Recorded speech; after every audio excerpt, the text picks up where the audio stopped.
building on the post of spine stability and mobility from last week, we need to look at the spine in the three segments that it is: lumbar, thoracic, cervical.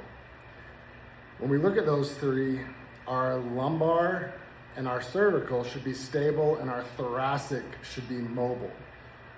We see a lot of low back issues, but for different reasons. Up here with clientele in Park City, we predominantly see lower back issues because of stiffness and just not getting a lot of rotation, because most of the activities revolve around mountain biking, running, skiing.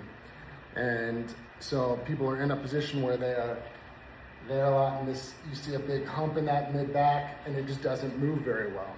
Down in Houston, we see a lot more rotational athletes from especially golf and tennis, and they also are stiff through the low back, but it's rotating a lot. And actually, they're not stiff through the low back. They are hypermobile through the low back because they're doing so much rotation, and it's all coming from here because their thoracic spine isn't mobile like we want it to be. Both factors, most importantly, is learning how to brace your core and stabilize. But we do need to build a spine that can rotate. That comes from thoracic mobility, so the stuff that we showed last week. But then when we work rotation, we don't want to just do the willy-nilly stuff like we see in the first video. We want to be really deliberate with our movements. So learning to stabilize and brace the core and rotate so that we're rotating through our thoracic spine and our core's engaged. You see a lot of golfers and a lot of tennis players that do not know how to stabilize their core, and they're doing all this movement.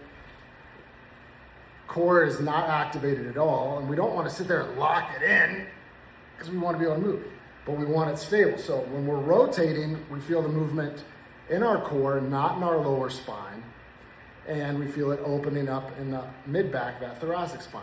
So some of the variations that I love are Pallof press rotations, like we see in the video, and then bear hug, medicine ball rotations. Both of these are a great way to force the core to stabilize.